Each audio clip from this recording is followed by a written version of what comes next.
Vivian thought she had it all: a thriving tech company, a billionaire husband, and a sister she'd do anything for. But when she came home early from a business trip and found Adrian and Harper together in the bathtub, fully clothed and unapologetic, her perfect world shattered in an instant. What she thought was betrayal turned out to be something far more sinister.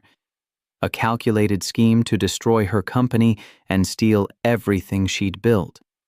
This is the story of how one woman turned humiliation into power and made everyone who underestimated her pay the price. Welcome back, everyone. Before we dive into today's story, I just want to say, may you always have the strength to see the truth, even when it hurts, and the courage to fight for what's yours. If you're here for raw, real stories about power, betrayal, and survival, do me a favor. Hit that like button, subscribe to the channel, and drop a comment letting me know where in the world you're watching from. Your support means everything. Now, let's get into this. Vivian's hands were shaking as she stood in her own bathroom doorway, staring at a scene that would change everything. The marble was cold under her bare feet. Vivian stopped 3 steps from the bathroom door because the water wasn't running anymore. She'd heard it from the entrance hall, steam bleeding under the doorframe, her husband's voice saying something low, another voice answering. Female. Familiar in a way that made her hand freeze on her overnight bag. The flight home had landed 2 hours early. She'd texted. No response. Normal for a Thursday. She moved forward. The door was open 6 inches. Through the gap, her sister's hand palm up on the bathtub's edge, wedding ring catching light, the platinum one their mother had worn. Harper never took it off. Not even. Vivian pushed the door wider. Steam hit her face first, then the scene arranged itself without permission. Harper in the tub, leaning back against the far end. Adrian at the opposite end, knees bent, water to his chest. Both of them dressed, fully dressed. Harper in a blouse that clung transparent against her skin. Adrian in a button-down soaked through. Neither of them screaming, neither of them drowning. Harper's face turned toward the door. No shock, no guilt. Something worse. Calculation. You weren't supposed to be home until tonight. Adrian's voice came flat. He didn't move to get out, didn't explain. Vivian's bag hit the floor. What is this? Not a question. Her voice sounded far away, like someone else was using it. Harper shifted in the water. We need to talk to you. We. The word landed wrong, possessive, unified. Get out of the tub. Vivian heard herself say it. Calm. Reasonable. The kind of voice she used in board meetings when someone challenged her numbers. Adrian stood first. Water sheeted off him, pooling on the white tile. His shirt stuck to his frame, his pants heavy and dark. He stepped out, didn't reach for a towel, just stood there, dripping. Harper stayed in the water. I said get out. Viv, listen. Don't. Vivian's hand came up. Stop sign. Reflexive. Don't say my name like that. Harper rose slowly. Her blouse had gone see-through, her skirt twisted around her thighs. She climbed out, water streaming, and Vivian saw it then. The deliberate care in how she moved. Not shame. Not panic. Performance. How long? Vivian asked. It's not what you think. Adrian finally spoke. He moved toward the towel rack, but Vivian was blocking it. He stopped. How long? Harper wrapped her arms around herself. 6 months. The number sat in the air between them like something physical. Something with weight. 6 months. Half a year. Through summer. Through their anniversary trip to Monaco. Through the charity gala where Vivian had introduced Harper to Adrian's business partner, where Harper had worn Vivian's necklace because she'd forgotten hers. In my house, Vivian's voice was still calm. That terrified her more than screaming would have. Technically, it's Adrian's house. Harper's correction came automatic. Thoughtless. The slap happened before Vivian decided to do it. Harper's head snapped sideways. Her hand flew to her cheek. When she looked back, her eyes had gone bright and hard. "There it is," Harper said. "The real you." Adrian stepped between them. "Harper, stop." "Stop what? She hit me. You saw it." Vivian stared at her husband's back, watched water drip from his hair onto his collar. He was protecting Harper, shielding her from his wife.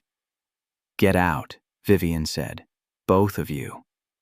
"Viv, get the fuck out of my sight." They didn't argue.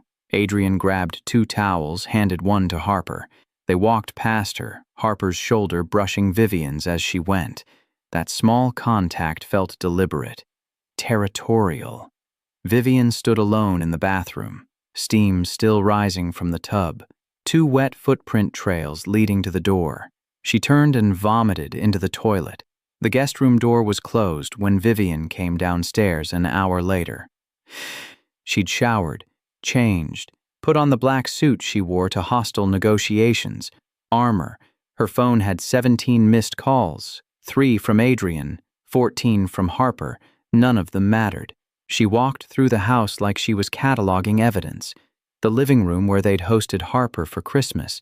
The kitchen where Harper had cried about her divorce. Where Adrian had made her tea. Where Vivian had held her and promised she'd never be alone. The promises felt like crimes now. In Adrian's study, she found his laptop open. No password. He never used one at home. Trusted her. The browser history told a story in URLs and timestamps. Hotels near Henderson Plaza. Divorce lawyers, Manhattan. How to leave a marriage cleanly. Prenuptial agreement loopholes, all searched from his computer. Saved in his account. No attempt to hide. Vivian pulled out her phone and photographed every screen. Then she found the folder. It was labeled Harper Personal and contained 43 files.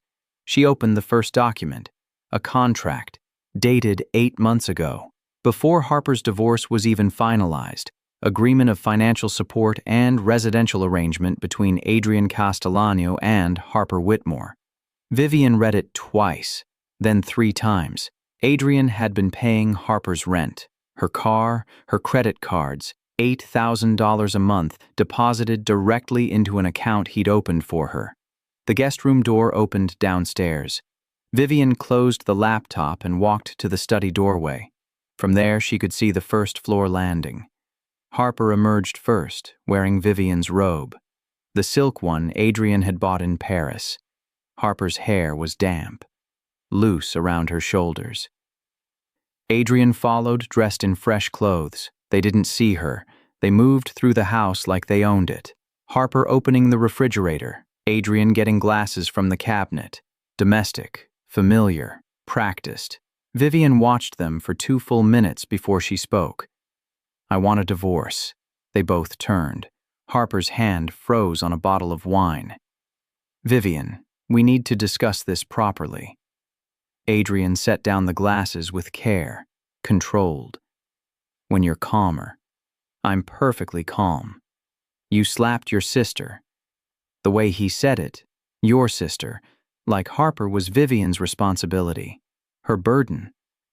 "Get a lawyer," Vivian said. "I'll have mine contact you tomorrow." "Viv, please." Harper's voice went soft, the tone she used when she wanted something. "Just listen to what we have to say." "I'm done listening. You don't understand what's actually happening here." Vivian laughed. The sound came out wrong, sharp and ugly. "I understand enough." "Do you?" Harper stepped forward. "Do you understand that Adrian never loved you? That he's been planning to leave for months? That the only reason he married you was Harper?" Adrian's voice cut across her. Warning. But Harper didn't stop. "She deserves to know the truth." "What truth?" Vivian descended the stairs slowly, 1 step at a time. "That you fucked my husband? That you've been spending his money? I figured that out." That's not the truth. Harper's chin lifted. The truth is that you were a business arrangement, a merger. Your company needed capital.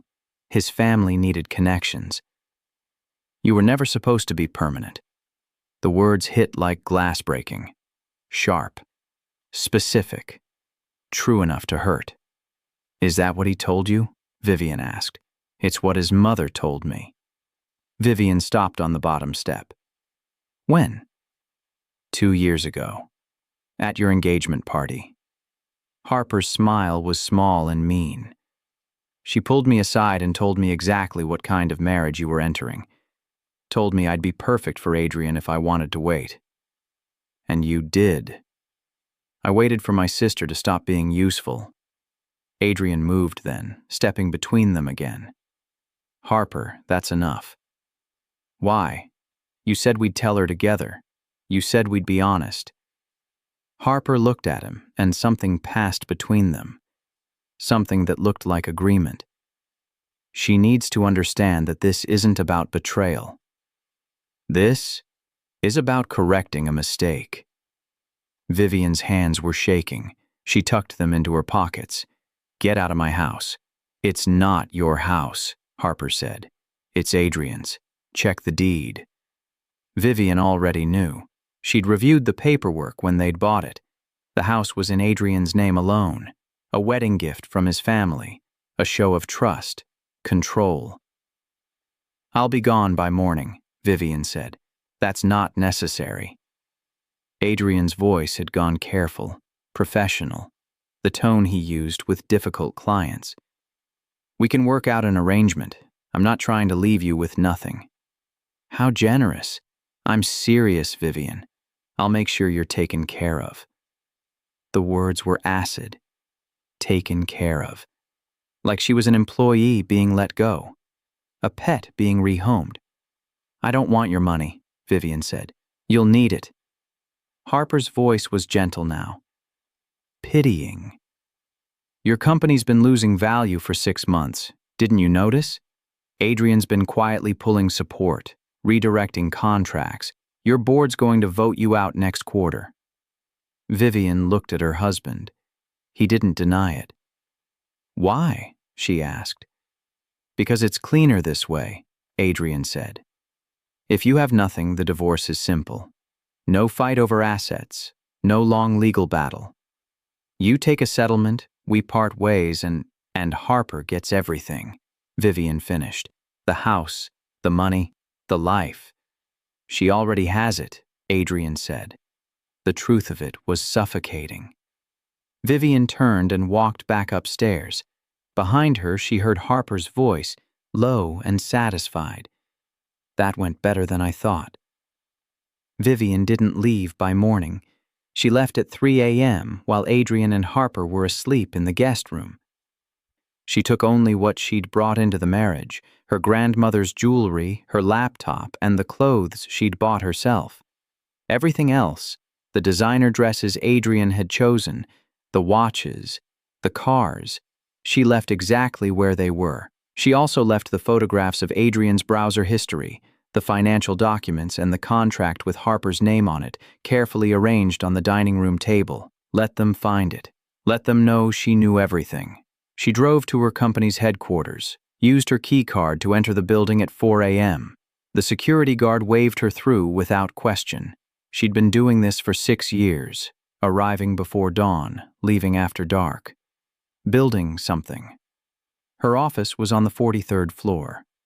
Floor-to-ceiling windows overlooking the city. She'd earned this view. The files were where she'd left them. 3 years of contracts, correspondence, and transaction records. She pulled up the one marked Castellano Industries, partnership agreement, and read it properly for the first time since the merger. Adrian's family had invested $40 million in her tech startup. In exchange, they'd received 20% equity and a seat on her board. Standard terms. She'd been grateful. But buried in page 37, subsection D, there was a clause she'd glossed over during negotiations. In the event of founder divorce or separation, Castellano Industries reserves the right to call the loan and repurchase all equity at market value, to be determined by an independent assessor selected by Castellano Industries. They could take back their investment, force a buyout. Crash her company's value by selecting an assessor who would lowball the worth. She'd signed it, put her name on it, trusted that marriage meant protection. Vivian opened a new browser and started searching. She found him in 40 minutes. Richard Cross, senior partner at Cross & Whitley, the firm that handled hostile takeovers and corporate warfare. His rates were brutal. His reputation was worse. She sent an email. Subject: urgent representation needed. Time-sensitive corporate matter. Mr. Cross, I need to prevent my company from being destroyed by my husband's family and my sister. I have documentation, I have evidence, and I have very little time. Can you meet today? Vivian Whitmore. The response came 18 minutes later. Ms. Whitmore, my office, 8 a.m. Come prepared to fight. R.C. Richard Cross's office looked like a war room. 3 walls of glass. 1 wall of screens showing stock tickers, news feeds, and what looked like live surveillance footage of corporate buildings. Cross himself was 60, gray-haired and sharp-eyed. He gestured to a chair without preamble. Show me what you have. Vivian laid out the documents. The contract with Harper. The browser history. The partnership agreement. Her company's financial records showing the slow bleed of contracts over the past 6 months. Cross read everything in silence. When he finished, he looked up. They're planning to strip you, he said, personal and professional. Systematic dismantling. Can you stop it? Depends. How much are you willing to hurt them? Vivian met his eyes. As much as necessary. Cross smiled. It wasn't a kind expression. Good. Then here's what we're going to do. He pulled up a screen showing her company's ownership structure. First, you're going to call an emergency board meeting. Today, you're going to propose a major pivot. New product launch, new market, whatever. Something big enough to require immediate capital investment. I don't have capital. You don't need it. You just need the Castellanos to think you're desperate. They'll vote against funding. They'll try to force you out. He leaned forward. That's when you invoke the nuclear option, which is, you have a poison pill provision in your founding documents. I checked. He tapped the screen. If anyone tries to force you out as CEO, you can trigger a clause that dilutes all existing shares by 50% and redistributes them to employees. It destroys shareholder value, but it prevents a hostile takeover. That would hurt my company. It would hurt everyone's investment, including theirs. Cross's smile widened. $40 million cut in half. They'd lose $20 million overnight, and they can't stop it. It's in your founding documents. You put it there yourself. Vivian had. 3 years ago, when Adrian's family first invested, her lawyer had insisted on it, protection against being pushed out of her own company. They'll sue, she said. Let them. Corporate litigation takes years. By the time it's resolved, you'll have rebuilt your company's value, brought in new investors, and their equity will be worthless. He pulled up another document. Meanwhile, we file for divorce. We present evidence of Adrian's systematic financial manipulation and his affair with your sister. We argue that the prenup is invalid because it was signed under false pretenses. He was already planning to leave, already redirecting your contracts. Will that work? In New York? With a sympathetic judge and clear documentation of fraud? Cross shrugged. 60% chance. But even if it doesn't, we drag it out. Make it expensive. Make it public. Every day in court is another day of bad press for Castellano Industries. Vivian thought about Harper in her robe, Adrian protecting her, the guest room that had become theirs. Do it, she said. Cross extended his hand. I'll need a retainer. 50,000. She transferred the money from her phone while he watched. Board meeting is in 4 hours, Cross said. I'll have my associate there to observe. Don't tell anyone why I'm attending. Just say you're considering new legal counsel for the company. Vivian stood. What about Harper? What about her? The contract. The money Adrian's been giving her. Cross picked up the document again. This is a private arrangement between 2 adults. No fraud, no coercion. Unless... He looked up sharply. Was your sister employed by you at any point? She worked for my company for 6 months. I hired her after her divorce. Junior marketing position. When did she quit? 8 months ago. Right before Vivian stopped. Right before Adrian started paying her. Cross's expression went predatory.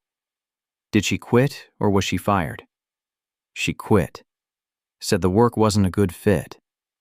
And then immediately started receiving payments from your husband, who had access to your company's strategic information through his board seat. Cross was writing now, fast and precise. That's not an affair. That's corporate espionage. She took proprietary knowledge with her and sold it to Adrian in exchange for financial support. You can prove that? I can make a compelling case, and I can make it very public. He looked up. How much do you want to burn them, Ms. Whitmore? Vivian thought about Harper's hand on the bathtub edge, the wedding ring that had belonged to their mother, the way she'd looked at Vivian and said the real you after being slapped. Everything, Vivian said. I want to burn everything. The board meeting happened at noon in a conference room that smelled like leather and old money. Vivian sat at the head of the table. Adrian's mother, Catherine Castellano, sat at the opposite end. Between them, 5 other board members, including Adrian's uncle and 2 independent investors. Richard Cross sat in the corner, silent and watchful. Thank you all for coming on short notice, Vivian began. I'm calling this meeting to discuss an immediate pivot strategy for Q4. Catherine's expression didn't change. We're not interested in pivots. We're interested in stability. The market's shifting. If we don't move now, the market is fine. Catherine's voice was cold, dismissive. Your leadership is the problem. The room went quiet. Excuse me? Vivian kept her voice level. Your company has lost 18% of its value in 6 months. Contracts are being canceled. Clients are leaving. The board has lost confidence in your ability to lead. I see. Vivian glanced at Cross. He nodded once. Is that a formal motion? It is. Catherine slid a paper across the table. We're calling for a vote of no confidence, effective immediately. Vivian picked up the paper, read it. Every word was designed to strip her of control. And if I refuse? You can't refuse a board vote. Catherine's smile was thin. It's in the bylaws. Actually, Cross spoke for the first time. She can. Every head turned toward him. Who are you? Catherine demanded. Richard Cross, Ms. Whitmore's legal counsel. He stood and walked to the table. The bylaws also state that any attempt to remove the founder as CEO triggers an automatic dilution clause. All existing shares are reduced by 50%, with new shares distributed to employees. Catherine's smile vanished. You wouldn't, she said to Vivian. I would. Vivian pulled out her phone. I have the authorization form ready. 1 signature and your $40 million investment becomes $20 million. That's corporate suicide. For you, maybe. My employees will own the majority. I'll still be CEO, and you'll have lost half your investment. Adrian's uncle leaned forward. Vivian, be reasonable. I was reasonable. I let your family into my company. I married Adrian. I trusted you. She looked at Catherine. Where did that get me? This is about Adrian and that girl? Catherine's voice dripped contempt. You're destroying your company over an affair? This is about systematic fraud. Cross laid a folder on the table. We have documentation showing that Adrian Castellano used his position on this board to redirect contracts, manipulate stock value, and sabotage Masichak's service. Whitmore's company in preparation for a divorce that would trigger your buyout clause. That's absurd. Is it? Cross opened the folder. Email from Adrian to your CFO. Hold off on the Henderson contract until Vivian signs the personal guarantee. Text message from Adrian to the head of legal. Make sure the prenup review happens after the merger closes. Browser history showing searches for divorce lawyers dated 2 months before the wedding. He slid papers across the table. Evidence. Undeniable. He sabotaged his own wife's company, Cross continued. Used privileged information to manipulate the market. That's securities fraud. The SEC would be very interested. Catherine's face had gone white. What do you want? She asked. Full withdrawal from the company, Vivian said. Sell your shares back to me at original value. 40 million. We don't have 40 million liquid. Then you have a problem. Vivian stood. You have 48 hours to arrange payment. After that, I trigger the dilution clause, file a formal complaint with the SEC, and make every piece of evidence public. You'll be investigated too. Your company will be destroyed. Maybe. But I'll still be CEO. And you'll have nothing. Vivian picked up her bag. 48 hours, Catherine. She walked out. Cross followed. In the elevator, Vivian's hands started shaking. Cross noticed but didn't comment. Did I just commit corporate suicide? She asked. Possibly. Or you just saved your company. He pressed the button for the ground floor. Depends on whether they pay. And if they don't, then we go to war. The elevator doors opened. Vivian's phone buzzed. Adrian, we need to talk. Now. She deleted the message. Adrian was waiting at her apartment when she got home. He'd used the key she'd never asked him to return. Stupid. Trusting. He stood in her living room like he owned it. Like he owned her. You can't do this, he said. I already did. You'll lose everything. I'll lose your family's investment. There's a difference. Vivian set her bag down. Get out. Vivian, listen to me. I'm done listening. I've heard enough. She pulled out her phone. I'm calling the police if you don't leave. My mother will pay. The words came fast, desperate. She'll buy out the shares, but you have to drop the SEC complaint. No. Vivian. No. She looked at him, really looked at him for the first time since the bathroom. You systematically destroyed my company. You used me. You fucked my sister in my house. You don't get to negotiate. It wasn't supposed to be like this. How was it supposed to be? Adrian ran his hand through his hair. The gesture was familiar. She'd seen it 1,000 times. In bed, at dinner, across the table during their wedding planning. It meant he was about to lie. I did love you, he said, at the beginning. But then Harper. Don't. Vivian's voice cracked. Don't you fucking dare blame her for your choices. She pursued me. And you let her. You paid her. You planned to leave me. You sabotaged my company. Vivian's hands curled into fists. You did all of that, not Harper. You. I'm trying to make this right. You can't. Then what do you want? Tell me what you want and I'll do it. The question sat between them. Heavy. Impossible. What did she want? To go back to before. To not know. To still believe her husband loved her and her sister was safe and her company was hers. But she couldn't have that. I want you gone, she said finally. I want your family out of my company. I want a divorce. I want to never see you again. Vivian, get out. He left, finally, slowly. The door closed behind him with a soft click. Vivian stood alone in her apartment. The space felt different now, contaminated. She'd have to move, change the locks, burn the sheets he'd touched, Start over. Her phone buzzed. Richard Cross. Catherine Castellano just wired $40 million. Deal is done. You're clear. Vivian read the message 3 times. Then she walked to her bathroom, turned on the shower, and stood under the water until it ran cold. The divorce was finalized in 6 weeks. Adrian didn't contest.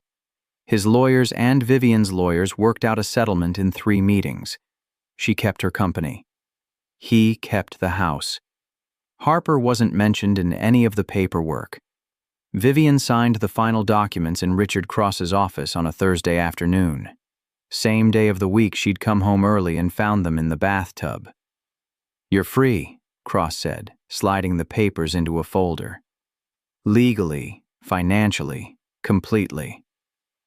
"Thank you." "Don't thank me. You did the work." He stood and extended his hand. "You saved your company. That's rare."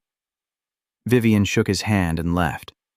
Outside, the city was bright and loud. She walked 3 blocks before she realized she didn't know where she was going. Her company's office was north. Her new apartment was east. Her lawyer's office was behind her. Forward was just forward. She chose east. The new apartment was smaller, cheaper. Hers. She'd signed the lease herself, paid the deposit with her own money, changed all the passwords to accounts Adrian had never known about. Inside, boxes were still stacked against the walls. She'd moved in 2 weeks ago but hadn't unpacked, couldn't find the energy. Her phone rang. Unknown number. She almost didn't answer. "Hello? Vivian, it's Harper." Silence. Long and sharp. "What do you want?" Vivian asked finally. "I need to see you. Please, it's important." "No." "Vivian, please. I need to explain." "There's nothing to explain. You fucked my husband. You took his money. You tried to destroy my company. We're done." "That's not what happened." Harper's voice was urgent, strained. "I need to tell you the truth. About why I was in the bathtub. I know why. You don't." Harper's breath caught. "Please, meet me. One time, 30 minutes. Then I'll never contact you again." Vivian should have hung up, should have blocked the number, should have chosen literally any other option. Instead, she said, "Where?" They met at a coffee shop in Midtown. Neutral territory. Harper was already sitting at a corner table when Vivian arrived. She looked thinner, tired. The wedding ring was gone from her finger. Vivian sat down without ordering coffee. "Talk," she said. Harper's hands were wrapped around a cup she wasn't drinking from. "I wasn't having an affair with Adrian." Vivian laughed, cold and sharp. "I saw you, both of you, in the bathtub, fully clothed, because we weren't fucking. We were staging a scene." "What?" "We were staging it. For you to find." Harper looked up. Her eyes were red. "Adrian wanted you to think we were having an affair so you'd divorce him, but he knew you'd never leave if you thought the marriage was just failing. You'd try to fix it. You always try to fix things." The words didn't make sense. Vivian shook her head. "Why would he want me to leave?" "Because of the prenup. If he filed for divorce, he'd owe you a settlement. But if you filed, he kept everything." Harper's voice was shaking now. "He needed you to be angry enough to leave, hurt enough to not ask questions. So he used you. He paid me $50,000 to pretend to have an affair for 6 months, to be seen with him, to move into the guest room, to make you jealous." Harper's hands tightened on the cup. The bathtub was supposed to be the final scene. "The thing that would make you file immediately." Vivian's stomach turned. "You're lying." "I'm not." Harper pulled out her phone and opened an email. Showed the screen to Vivian. From Adrian Castellano to Harper Whitmore. Subject, payment schedule. Harper, as discussed, I'll transfer the first installment, $10,000, after the charity gala. Remaining payments will follow monthly as long as you maintain the agreed-upon appearances. Final payment, $20,000 upon Vivian filing for divorce. Remember, she needs to believe it. No half measures. The date was 7 months ago. Vivian read it twice, then looked at Harper. Why did you do it? Because I was broke. Because my divorce left me with nothing. Because Adrian said it was harmless, that your marriage was already over, that you'd both be happier apart. Harper's voice cracked. Because I'm a terrible sister who chose money over you. Why are you telling me this now? Because I found out the truth. Harper pulled up another email. This one was from Adrian to his mother, dated 3 weeks ago.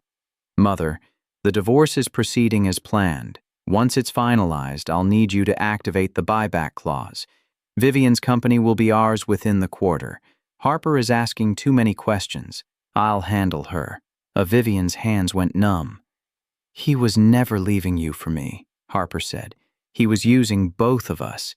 He wanted your company. The affair was just the mechanism. And the bathtub was supposed to break you, make you so angry you'd leave immediately without thinking about the business implications. Harper's eyes filled with tears. I didn't know about the company. I swear I didn't know until I saw that email. He forwarded it to me by accident last week. Why should I believe you? Because I'm telling you the truth. Harper reached across the table. Vivian pulled her hand back. I fucked up. I took his money. I played my part. But I wasn't trying to steal your husband. I was just trying to survive. By destroying me. I didn't know that's what I was doing. Harper's voice broke. I thought I was helping end a bad marriage. I thought you'd be better off. I thought... She stopped, swallowed. I thought the money would solve my problems. Instead, it made me complicit in ruining you. Vivian stood. I need to go. Wait, please. Harper stood too. I know I don't deserve forgiveness, but I need you to know that I never touched him. We were never in bed together. Every photo, every appearance, it was all staged. I'm not the person who betrayed you. He is. You both did. I know. Harper's face crumpled. I know. And I'm so sorry.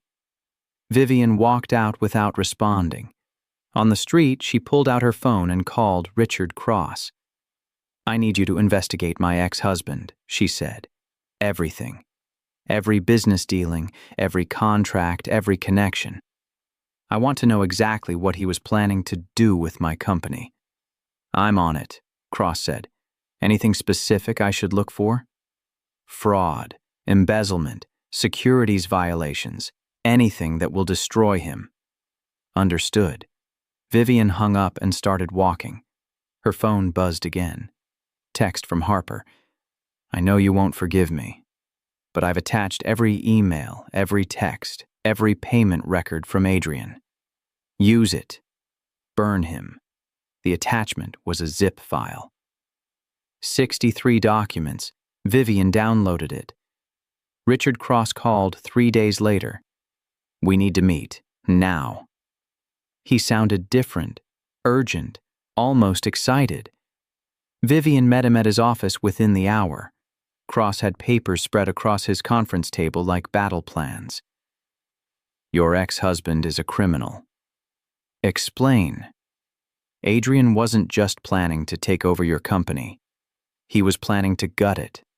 Sell the patents to a Chinese firm, liquidate the assets, and disappear with the proceeds. Cross pointed to a series of emails. He had buyers lined up, contracts ready to sign. All he needed was for you to file for divorce so he could trigger the buyback clause. How much would he have made? Conservatively? $200 million. Your tech patents alone are worth a fortune. Cross pulled up another document. But here's the beautiful part. He never told his family. Catherine and the rest of the Castellanos thought they were just squeezing you out for a standard buyout. Adrian was planning to cut them out of the deal entirely. Vivian sat down. Can we prove it? Every word. Harper's documentation is gold. Emails, payment records, contracts with the Chinese firm. Cross smiled. Your sister did you a favor. She's not my sister anymore. Legally, she still is, and legally she's willing to testify. Cross slid a paper across the table. I spoke to her lawyer. She's offering full cooperation in exchange for immunity. She wants to help you take him down. Why? Because he threatened her. Told her if she talked, he'd ruin her. Said he had photos that would destroy her reputation. Cross's expression darkened. She's scared. And angry. And ready to burn him. Vivian picked up the paper, read Harper's statement, every detail of the staged affair, every payment, every lie. What happens next? She asked. We file criminal charges, fraud, conspiracy, securities violations. We bring in the FBI. They'll freeze his assets, investigate the Chinese connection, and dismantle his entire operation. Cross leaned forward. He'll go to prison, Vivian, for years. And his family? They're furious. Catherine is threatening to sue him herself. They had no idea he was planning to cut them out. Cross's smile widened. You've turned his entire family against him. It's spectacular. Vivian thought about Adrian in the bathroom. Adrian protecting Harper. Adrian's face when she'd threatened to trigger the dilution clause. He'd underestimated her. They all had. File the charges, she said. The FBI arrested Adrian Castellano on a Wednesday morning. Vivian was in her office when she got the news. Richard Cross called personally. They picked him up at his house, charged him with wire fraud, securities fraud, and conspiracy to commit corporate espionage. Bail is set at $5 million. Will he post it? His mother refused to pay. Said he's on his own. Cross paused. He's going to prison, Vivian. The evidence is overwhelming. Good. There's more.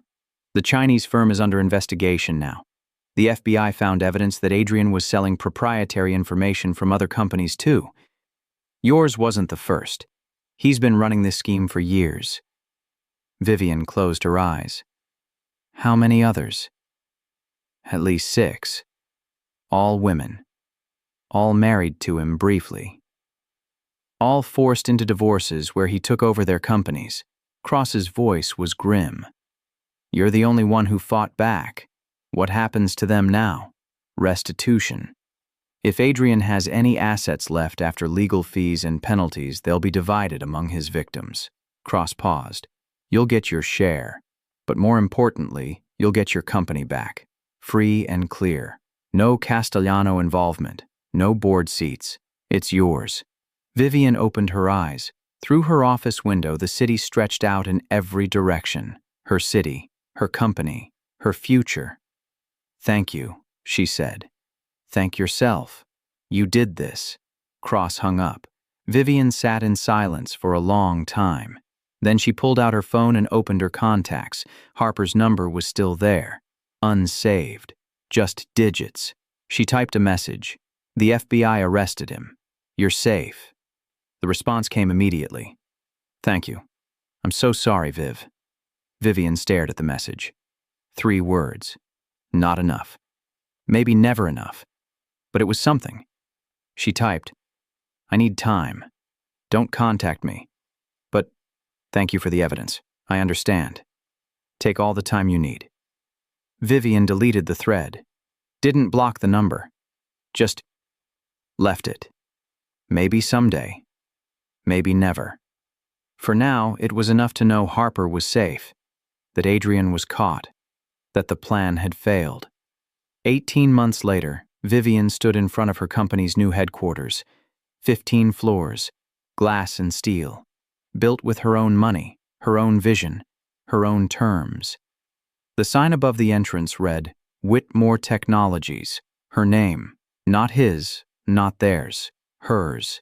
Inside, her company had tripled in size, new investors, new contracts, new patents. Everything Adrian had tried to steal, she'd built back stronger. She walked through the lobby, past security who nodded respectfully, past the reception desk where fresh flowers sat in a vase she'd chosen herself. Her office was on the top floor now, corner view. She'd earned it. On her desk, a small envelope waited. No return address. Vivian opened it. Inside, a single card. Handwritten. Vivian, I'm in therapy now, trying to understand why I did what I did. The money doesn't excuse it. Nothing does. But I want you to know, I testified. I told them everything. Adrian got 12 years. I hope you're building something beautiful. Vivian read it twice, then tucked it into her desk drawer. She didn't respond. Didn't need to. The building was her response. The company. The 15 floors of people working on her vision. That was enough. She turned to her computer and opened the day's schedule. Product launch in 3 hours. Press conference at 4. Investor dinner at 7. Her life, her choice, her victory. Outside her window, the city moved and breathed and lived. And so did she. The courtroom was smaller than Vivian expected. She sat in the front row, hands folded in her lap, while Adrian's sentencing played out in front of her. He looked different. Thinner. Older. The expensive suit was gone, replaced by a standard-issue uniform. The judge read the charges. 12 counts of fraud, conspiracy, securities violations, each one carrying its own sentence. Total, 12 years in federal prison. Adrian didn't flinch, didn't look back at the gallery where Vivian sat. When it was over, the guards led him away. Vivian stood and walked out. On the courthouse steps, reporters waited. She'd known they would. This case had been in the news for months. Billionaire Ponzi scheme. Multiple victims. Corporate espionage. She'd prepared a statement. Adrian Castellanos systematically targeted successful women, married them, and destroyed their companies for profit. I was one of many, but I fought back. And I won. She paused. To anyone who's been manipulated, gaslit, or betrayed by someone they trusted. You're not crazy. You're not weak. And you can survive this. Ms. Whitmore, do you regret marrying him? A reporter called out. Vivian considered the question. I regret trusting him. I don't regret fighting back. What about your sister? Have you reconciled? That's private. She walked away before they could ask more. Harper was waiting at the corner, far enough from the cameras. Close enough to be seen if Vivian wanted to see her. They hadn't spoken in months, not since the trial, not since Harper's testimony had sealed Adrian's conviction. But Harper had been there, every day of the trial, sitting in the back, supporting from a distance. Vivian stopped 3 feet away. Thank you, she said, for testifying. It was the least I could do. Harper's voice was quiet, careful. You didn't have to acknowledge me. I know. They stood in silence. Sisters, strangers, something in between. I'm moving, Harper said finally. California. Fresh start. Good. Yeah. Harper's smile was sad. Maybe one day we can... Maybe, Vivian interrupted. But not yet. I understand. Harper turned to leave. Stopped. I'm proud of you. For what it's worth. Vivian nodded. Didn't say anything else. Harper walked away. Vivian watched her go, felt nothing, felt everything. Then she pulled out her phone and called her office. It's done, she told her assistant. I'm on my way back. The investors are here. They're ready for you. Good. I'll be there in 20 minutes. She hung up and started walking. Behind her, the courthouse held Adrian's fate. Ahead of her, the city held everything else. She chose ahead. The bathtub in her new apartment was smaller, simpler, just ceramic and chrome. No marble, no luxury, no ghosts. Vivian filled it with hot water and lavender oil, stripped off her suit, stepped in. The water burned for a second, then settled into heat.